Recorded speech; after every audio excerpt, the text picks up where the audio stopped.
नमस्कार, वक्त हुआ है मसला का और मैं हूं आपके साथ गौरव राजेंद्र। हिसार में पीएम मोदी की रैली को लेकर मंगलवार को सीएम नायब सिंह सैनी हिसार पहुंचे, जहां पर उन्होंने महाराजा अग्रसेन हवाई अड्डे पर चल रही तैयारियों का जायजा लिया। और इस सीएम सैनी ने कहा कि 14 अप्रैल को पीएम मोदी हिसार हवाई अड्डे पर टर्मिनल का उद्घाटन करने आ रहे हैं और इस दिन हिसार से अयोध्या के लिए हवाई सेवा की शुरुआत होगी। उन्होंने कहा कि यह बहुत बड़ा ही गौरव का दिन है। देश के पीएम मोदी 14 अप्रैल को भारत रत्न बाबा भीमराव अंबेडकर जी की जयंती के अवसर पर दो बड़ी परियोजनाएं हरियाणा को समर्पित करने के लिए आ रहे हैं। और ऐसे में पीएम का जो विजन है विकसित भारत, और उसी विकसित भारत को गति देने के लिए हमारा विकसित हरियाणा 800 मेगावाट का सुपर क्रिटिकल यूनिट का शिलान्यास भी करेंगे। ऐसे में बता दें कि महाराजा अग्रसेन एयरपोर्ट से उड़ान शुरू हो जाएगी और इसका लाभ सीधा सीधा हिसार के लोगों के साथ साथ पंजाब और राजस्थान के लोगों को भी मिलता हुआ नजर आएगा। तो ऐसे में मसला में सवाल ये कि जिस तरीके से अब 14 अप्रैल का जो विजिट है प्रधानमंत्री नरेंद्र मोदी की हरियाणा में, सौगात, दो बड़ी सौगातें यहां पर सौंपेंगे और ऐसे में कहीं न कहीं विकास की नई उड़ान हरियाणा भरता हुआ नजर आएगा। तो सवाल ये कि विकसित होता हुआ हरियाणा क्या विकास की उस पथ पर तीव्र गति से, तीव्र रफ्तार के साथ में दौड़ता हुआ नजर आ रहा है। जिस तरीके से सरकार लगातार दावे बड़े मंचों से करती आ रही है, उसको समझने की कोशिश अब दो बड़ी सौगातों के साथ में विकास को नई रफ्तार यहां पर हरियाणा को मिलती नजर आएगी। और विकास पर तकरार और पलटवार यहां पर देखने को मिल रहे हैं। विकास के मुद्दे पर जब सियासी गलियारे में जब इसकी चर्चा होती है तो कहीं न कहीं विपक्ष इस पर सवालिया निशान खड़े करते हुए भी नजर आता है। इस पर समझने की कोशिश करेंगे, समीकरण जानने की कोशिश करेंगे। हमारे साथ पार्टी पैनलिस्ट भी अब से कुछ देर में जुड़ेंगे, लेकिन सुनवा देते हैं आपको कि सीएम सैनी ने आज वहां दौरा करते हुए क्या कुछ कहा। आज हमारे लिए बहुत ही ये गौरव का दिन है कि हरियाणा को देश के यशस्वी प्रधानमंत्री आदरणीय नरेंद्र मोदी जी 14 अप्रैल को भारत रत्न बाबा भीमराव अंबेडकर जी की जयंती के अवसर पर दो बड़ी परियोजनाओं का वो हरियाणा को समर्पित करने के लिए आ रहे हैं। उद्घाटन होगा और शिलान्यास होगा। आदरणीय प्रधानमंत्री जी का जो एक विजन है विकसित भारत, उस विकसित भारत को गति देने के लिए हमारा विकसित हरियाणा 800 मेगावाट का सुपर क्रिटिकल यूनिट उसका शिलान्यास करेंगे।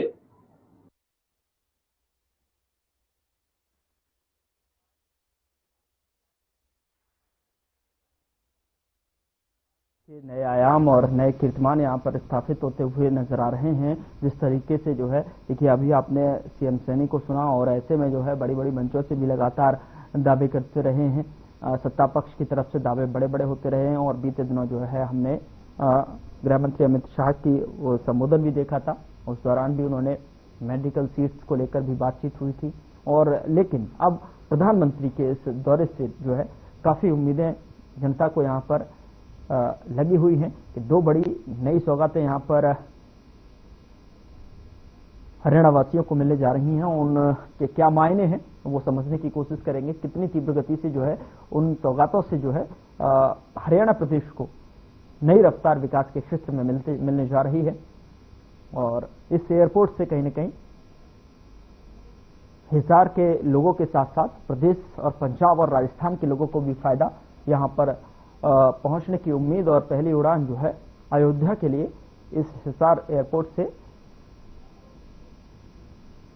शुरुआत होगी और थर्मल प्लांट का लेकर भी जो है यहां पर शिलान्यास करेंगे। तो समझने की कोशिश करेंगे कि जो विजन है विकसित भारत के विजन को साकार करने की दिशा में एक कदम क्या ये बढ़ता हुआ नजर आ रहा है।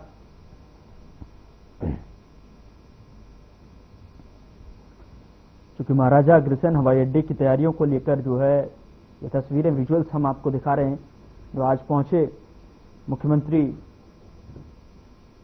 नायब सिंह सैनी। यहां पर उन्होंने तैयारियों को समझा, जाना और फिर उसके बाद जो है प्रधानमंत्री नरेंद्र मोदी की रैली स्थल का भी उन्होंने जायजा लिया, तैयारियों का जायजा लिया।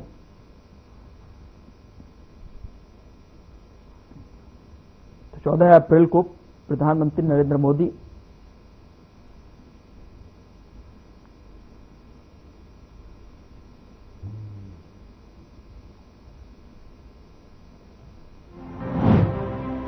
हरियाणा दौरे पर प्रधानमंत्री नरेंद्र मोदी रहेंगे। ग्राफिक्स के माध्यम से आप तक पहुंचा रहे हैं। हरियाणा को बड़ी सौगात कहीं न कहीं यहां पर मिलने जा रही है और ऐसे में जो है प्रधानमंत्री नरेंद्र मोदी 14 को 2 सौगातें यहां हरियाणा वासियों को सुपुर्द करेंगे। और हिसार में एयरपोर्ट, यमुनानगर की बात करें तो थर्मल प्लांट का है और ऐसे में जो है हिसार से जो अयोध्या की पहली उड़ान है वो शुरू होगी और हरियाणा में विकास को क्या रफ्तार मिलती नजर आ रही है, ये भी समझिए। ग्राफिक्स के माध्यम से यमुनानगर में थर्मल प्लांट का भी शिलान्यास करेंगे।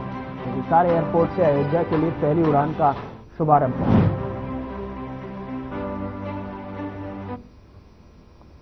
चलिए मसला में चर्चा की शुरुआत करते हैं। जिस तरीके से विकास के पथ पर एक नई उड़ान जो है हरियाणा भरने जा रहा है, ऐसे में प्रधानमंत्री का 14 अप्रैल को ये दौरा 2 बड़ी सौगातें प्रदेशवासियों को देने जा रहा है। चर्चा की शुरुआत करते हैं, हमारे साथ प्रवक्ता जुड़े हुए हैं।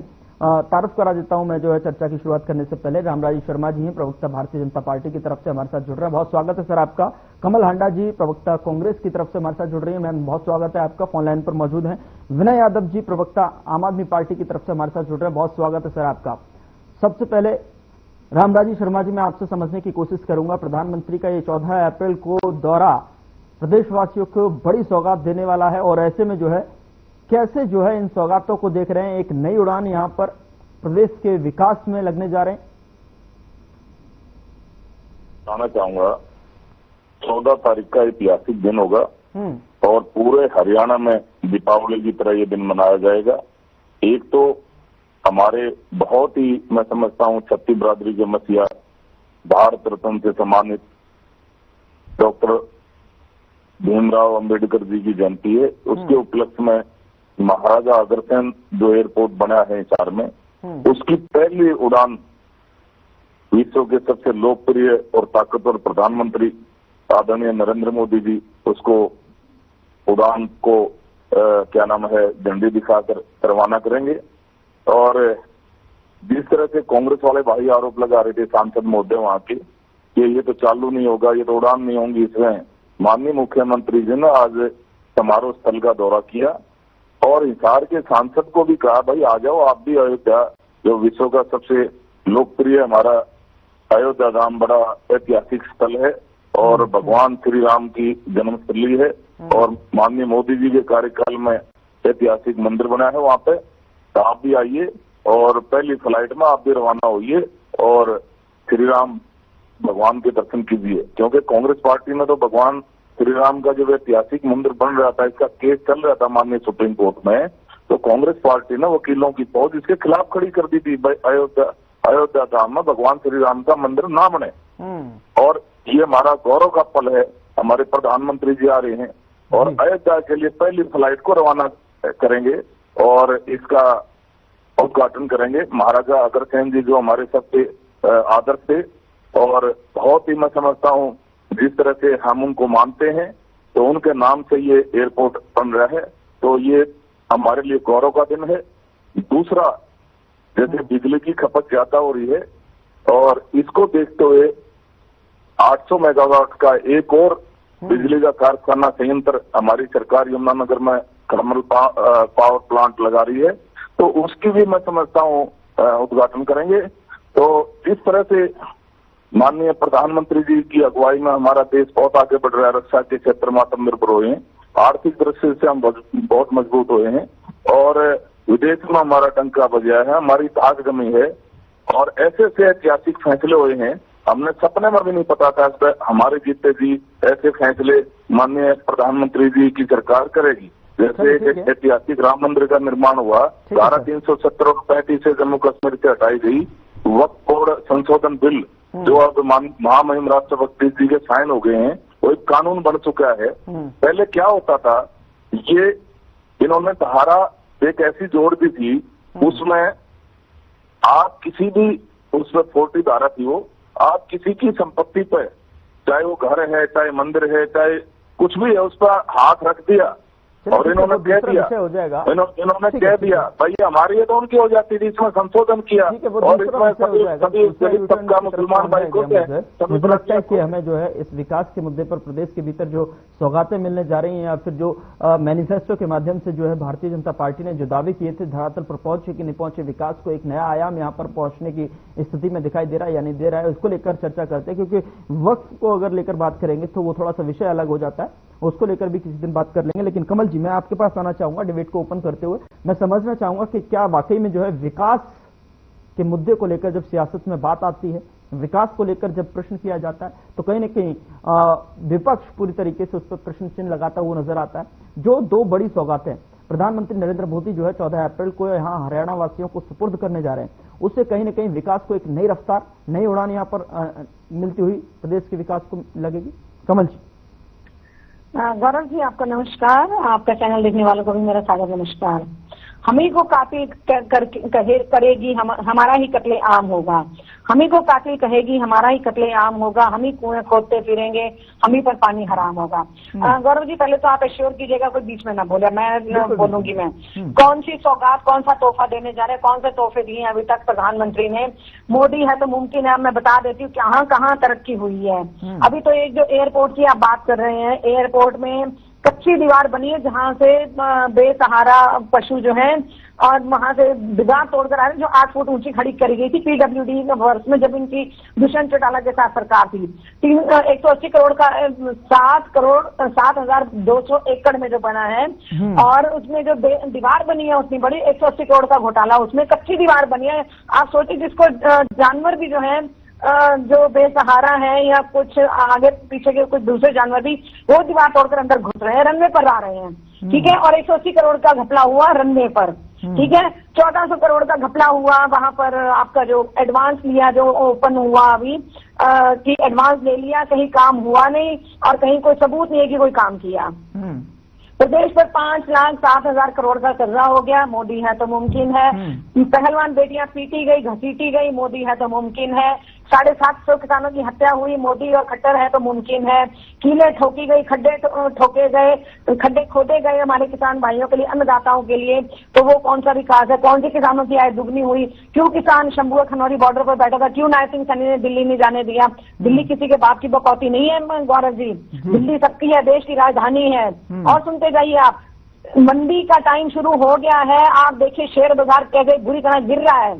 हमारे देश का अर्थव्यवस्था को, जिसको ये कहते हैं ना, ऐसे अंधभक्त और मूर्ख आ जाते हैं बोलने के लिए कि मैं क्या कहूँ, कि नॉलेज इनको पता ही नहीं कि रिसेशन आ रहा है अब। लेकिन आज शुरुआत में अच्छा रिस्पॉन्स शेयर मार्केट का रहा। शुरुआत में तो आज जब की ओपनिंग हुई तो मार्केट में 1200 अंकों की उछाल था। सर, जो 20 लाख करोड़ गिर गया, उससे पहले 93 लाख करोड़ गिर गया, उसकी बात नहीं करेंगे आप? नहीं, बिल्कुल। आज की बात तो आज की बात कितना गिरा? ठीक है, नहीं, मैं कल की भी बात करूंगी। कल भी जो हुआ, जी बिल्कुल, मंडे कहा डाउनफॉल देखने को मिला था शेयर मार्केट में। नहीं, कल ब्लैक मंडे कहा गया था क्या नहीं कहा गया? बिल्कुल, कल डाउनफॉल था। हाँ, ठीक है ना। अब अच्छा और बता देती हूँ मैं, महिलाओं की सुरक्षा, जो इनके वादे थे सारा कुछ बेकार, एजुकेशन पर फेल है ये लोग। बेटी बचाओ बेटी पढ़ाओ की जो बात करते थे प्रधानमंत्री, उसका 58% फंड जो है इन्होंने अपने प्रचार प्रसार में खर्च किया। आपको बताना चाहूंगी कि इन्होंने प्रचार प्रसार में कितना खर्च किया, कितना उड़ाया अपने आप को दिखाने के लिए, क्योंकि प्रचार फुल काम गुल। सुनते जाइएगा आप गौरव जी, प्रचार फुल और काम गुल। काम तो कुछ होते नहीं है इनसे, गिनाने को कुछ कहो तो कहते हैं जी ये किया हमने, वो किया, किसानों की आय कौन सी डबल कर दी भाई, 2022 तक होनी थी वो नहीं हुई। और उसके अलावा आपके किसानों के लिए वो स्वामीनाथन रिपोर्ट लागू करनी थी, तो स्वामीनाथन जी को सब कर दिया, उनको सम्मानित तो कर दिया, मगर उनकी बेटी ने क्या कहा वो कोई नहीं बोलता। उनकी बेटी ने कहा उनकी रिपोर्ट को सम्मानित करो आप, तो वो नहीं किया इन्होंने। और इसके अलावा इन्होंने, आप देखिए, महंगाई पर बात नहीं करते, बेरोजगारी पर बात नहीं करते, SCRN वाले भी अब हटाए जा रहे हैं। और जो इन्होंने कच्चे पक्के लोग लगाए हुए थे उनको भी अब हटा रहे हैं SCRN में, जिसको ये पक्की भर्ती कहते थे। और हम कहते थे कि वो डिप्लॉयमेंट पॉलिसी, यानी कि आपके वो कच्ची नौकरियां हैं वो, तो वो अब सिद्ध हो रहा है ना। हमारी कही हुई बात, हमारी कही हुई कोई बात भी गलत निकली हो तो आप बताइएगा जरा हमें, ठीक है। इसके अलावा 715 करोड़ इन्होंने यहाँ पर खर्च करा है अपने प्रचार प्रसार पर हरियाणा में एक साल में। 715 करोड़ मैं आपको बताना चाहती हूँ मैं, ठीक है। परमानेंट परेशानी पत्र ले लीजिए, प्रॉपर्टी ID ले लीजिए, कई सड़कें, नालियां आप देखो, और लॉ एंड ऑर्डर का तो हाल ही बुरा है। कल ही किसी की हत्या हुई, उसको 2 लोगों ने मारा, और ये भी कह के गए, फोन करके बता रहे हैं, फरीदाबाद की बात कर रही हूँ, फोन करके बता रहे हैं क्योंकि पुलिस को बताया तो छोड़ेंगे नहीं, अंजाम अच्छा नहीं होगा। खैर सारा कुछ पकड़े गए, वो गए। आज भी कुछ वो घटना हुई है, आज भी। सुनिए सर, सुनिए, कंप्लीट कीजिए। रोज 5-6 रेप हो रहे हैं। सुनिए सर, रोज 5-6 रेप हो रहे हैं, फिरौतियां मांगी जा रही, दिन दहाड़े 4 दंगे इन्होंने करा दिए। हरियाणा जो नंबर 1 पर था उसके ऊपर पर कैपिटा इन्वेस्टमेंट में और पर कैपिटा इनकम में, उनको इन्होंने बिल्कुल नीचे धकेल दिया।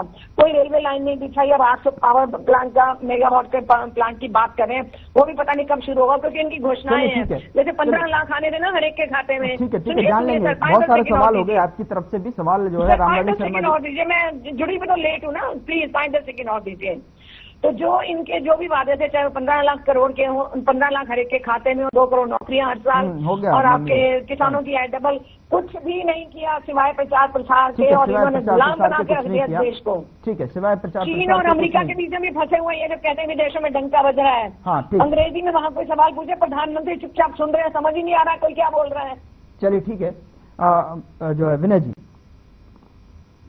विकास को किस तरीके से देखते हैं प्रदेश की राजनीति के भीतर? जो बड़ी सौगातें यहाँ पर अब देने वाले हैं नरेंद्र मोदी जी, उसको लेकर और विकास को लेकर जिस तरीके से जब बात होती है तो सियासत में बड़ा भूचाल सा उठता है। क्या कहना चाहेंगे इसको लेकर? फिर जो है रामराजी शर्मा जी जवाब दीजिएगा जो है कमल जी की बातों का। विनय जी। गौरव जी, प्रधानमंत्री मोदी जी ने जो एकमात्र चुनाव जो विकास के मुद्दे पर लड़ा, पूरा 2014 का चुनाव याद कीजिए आप। बहुत हुई महंगाई की मार, अब की बार मोदी सरकार, मैं देश नहीं झुकने दूंगा, मैं देश नहीं बिकने दूंगा। तो सिर्फ वो एक ऐसा चुनाव था जहां इन्होंने विकास के नाम पर लड़ा, वहां हिंदू मुसलमान नहीं किया। उसके बाद 2019 और उसके बाद जितने भी चुनाव, ये चाहे यूपी का चुनाव हो, ये पहले से ही माहौल बनाना शुरू कर देते हैं। अब यूपी का चुनाव 2027 में, तो देखिए माहौल बनाना शुरू कर दिया इन्होंने, फिर हिंदू मुसलमान और ये सब करने लग गए। ये कहीं ना कहीं जो बिहार में चुनाव है, तो वक्त जो कानून है, इनके पास तो 10 साल से इनकी सरकार थी, इनके पास मेजोरिटी तो काफी समय से है, पहले पास कर देते। लेकिन ये देखिए, ये अपने पत्ते टाइमिंग के हिसाब से खोलते हैं। इनके पास इनको पता है कि इनके पास लिमिटेड खिलौने हैं। राम मंदिर बनाना, 370 हटाना, वक्फ बोर्ड बिल, ट्रिपल तलाक, तो अगर ये चाहते तो ये पिछले कार्यकाल में कर सकते थे सारे, पर इन्हें पता है कि अगर सारे खिलौने अभी बिक जाएंगे तो जनता को आगे क्या बेचेंगे हम। तो ये एक एक करके अपने खिलौने बेचते हैं ताकि ज्यादा समय तक ये देश पर शासन कर सकें। और जहां तक रही बात, देखिए मैंने कहा विकास की और उसकी बात, तो मोदी जी की गारंटी और उनकी जो आप कह रहे हो कि भाई वो सौगात देकर जाएंगे, इनका कोई भरोसा जनता अब नहीं कर सकती। याद करो दिल्ली के चुनाव का, उनका भाषण था कि 8 मार्च को दिल्ली में हर बहन के खाते में 2500 रुपए आ जाएंगे। भाई साहब आए क्या? आप देख लो दिल्ली में अब क्या हो रहा है। धीरे धीरे करके सारी जो योजनाएं थी उनको बंद किया जा रहा है। प्राइवेट स्कूल फीस बढ़ा रहे हैं, वो माफिया सक्रिय हो गया है, वो सारी चीजें अब हो रही हैं। तो आप बताइए इनका कैसे भरोसा कर लें? ये वही प्रधानमंत्री है ना जो बिहार में कहते थे कि 60,000 करोड़ दे दूं या 70,000 करोड़ दे दूं या 80,000 करोड़ दे दूं। चलो भाइयों बहनों 1.25 लाख करोड़ देता हूं। अरे भाई साहब आप बोली लगा रहे हो क्या? अरे जो देना दे दो, आप मजा, आप क्या कोई वो जादूगर हो क्या? तमाशा करते हो क्या? अरे विश्व में इतने लोकप्रिय हो, आपका डंका बजता है, ऐसे डंका बजाते हो क्या? तो भाई साहब मैं ये कहना चाह रहा हूँ, ये जो रामराजी शर्मा जी जो रटी रटाई स्क्रिप्ट पढ़कर आते हैं ना, हृदय सम्राट, विश्व में डंका बज रहा। अरे काहे का डंका बज रहा है भाई साहब? ये शेयर मार्केट पता है आपको क्यों गिर रही है? राहुल गांधी जी ने संसद में भी कहा था, इनके मित्र जिनको ये गले लगाते हैं और जिनके लिए कहते हैं द ग्रेट प्रेसिडेंट ट्रंप, अब की बार ट्रंप सरकार, पहला ऐसा प्रधानमंत्री जो अमेरिका में जाके चुनाव प्रचार कर रहा है। देखिए प्रचार कहते छुट्टी नहीं लेते वो एक भी दिन, लेकिन 40-40 रैली वो एक एक राज्य के चुनाव में करते हैं। तो भाई साहब वो पार्टी के खाते से जाते हैं या प्रधानमंत्री पद से छुट्टी लेकर के जाते हैं? बताइए जरा। जब वो पार्टी का प्रचार करते हैं तो क्या वो देश के लिए काम कर रहे होते हैं? और कहते छुट्टी नहीं लेते। तो जब अब की बार ट्रंप सरकार, उन ट्रंप साहब ने क्या किया? टैरिफ लगा दिया, इसकी वजह से मार्केट गिर रही है। तो भैया कैसा डंका बज रहा है हमें बता दीजिए। बांग्लादेश में ये बात करते हैं, देखिए मैं इसलिए मोदी जी पर बोल रहा हूं क्योंकि ये जो बार बार कहते हैं ना हर उसमें कि डंका बज रहा है। बांग्लादेश में 70 में यही हालात थे जब पाकिस्तान था, अत्याचार हो रहा था, लोग भारत में आ रहे थे। इंदिरा गांधी जी ने क्या किया? प्रेसिडेंट निक्सन का प्रेशर था, दबाव था, उसको भी नहीं माना और बांग्लादेश बना दिया। और ये हिंदू करते हैं, हिंदू और हिंदुओं पर अत्याचार हो रहा था। क्या किया मोदी जी ने? बताइए आप क्या? शर्मा जी हाथ पे हाथ रख कर बैठे रहे। अरे एक बार कहते तो सही कि भाई क्या हो रहा है मेरे पड़ोसी मुल्क में, कंट्रोल कीजिए इसे। शर्मा जी, रामभाई शर्मा जी, ठीक है, जवाब दीजिए। शर्मा जी जवाब दीजिए। अब तक के सबसे कमजोर प्रधानमंत्री है, कायर प्रधानमंत्री है। ठीक है। अरे तेरे से सर्टिफिकेट लेने की जरूरत है क्या? विश्व का सबसे लोकप्रिय और ताकतवर प्रधानमंत्री है। देखिए अब ये बदतमीजी करेंगे, बदतमीजी करेंगे क्या? नहीं, व्यक्तिगत नहीं, मुद्दे से नाम भटके, व्यक्तिगत नहीं, बिल्कुल नहीं। आपकी सरकार ने उनके वोटर लिस्टों में नाम डलाया, उनका आधार कार्ड बनवा, किसने करवाया? ये केजरीवाल ने कराया। और फिर हरियाणा की जनता ने नकार दिया उनको। हरियाणा का लाल। अरे प्रधानमंत्री ने चूड़ियां पहन रखी है क्या? प्रधानमंत्री ने चूड़ियां पहन रखी है क्या? चंडीगढ़ से हमारा हिस्सा दिला दे, पंजाब यूनिवर्सिटी से हमारा हिस्सा दिला दे, कौन दिलाता? किसने मना करा है? इसलिए तो जनता ने नकार दिया। और फिर हरियाणा का, आप हरियाणा के रहने वाले, अभी जवाब नहीं देंगे। प्रधानमंत्री की हो रही है, उसमें जहर मिला के भेजे क्या? इसलिए तो जनता ने नकार दिया उसको। इतना धर्मी आदमी। लेकिन कमल जी कह रही है कर्जा हो गया, शेयर मार्केट डाउन हुआ और किसानों पर अत्याचार, तमाम सारे जो मुद्दे हैं उन्होंने बताया कि किस तरीके से देखिए विकास अपनी रफ्तार पकड़ रहा है। शर्मा जी जवाब दीजिए। विकास नहीं रफ्तार पकड़ रहा है, शर्मा जी जवाब दीजिए। रफ्तार पकड़ रहा है। झूठ बोल रहे हैं। ये किसानों की जमीन बेच के खा के सारी है का नोटिस समाया, सस्ते भाव में जमीन अड़ती, किसान को डरा धमका के महंगे भाव में बिल्डरों को बेच दी। 1-2 रुपए के चेक इनके टाइम में प्राकृतिक आपदा मारते थे और इनके टाइम में फसलों का क्या भाव था? आज सभी फसलें एमएसपी में खरीद रहे। उन्होंने क्यों नहीं खरीदने किसने मना किया था? और किसान का बेटा, मजदूर का बेटा, गरीबी का बेटा बिना फसल बना कृषि पे गच्चे अवसर लग रहा है। या आदरणीय मनोहर लाल जी ने शुरू पूरे हरियाणा का परिवार मेरा परिवार है, पूरे हरियाणा के परिवार के बच्चे मेरे परिवार के बच्चे हैं। 5 सेकंड में अपनी बात कंप्लीट कर लीजिए आप। अयोध्या में 13,351 एकड़ जमीन इन्होंने बेच दी है आपको। डिफेंस की जो जमीन है रविशंकर को, लाला रामदेव को, अडानी को, और 3,000 एकड़ दी उसको अंबानी को गुजरात में। मुंह खोल ले भैया, अपने बेटे को हाथी दिखा, हाथी को हाथी दिखा। और साथ में क्या करा इन्होंने? गुड़गांव में देखो कितने प्रोजेक्ट चल रहे हैं उसके अडानी के। गुड़गांव में कितनी जमीन बेची अडानी को? गुड़गांव में कितनी बेची? अरे मूर्ख के थोड़ा देश का सोच ले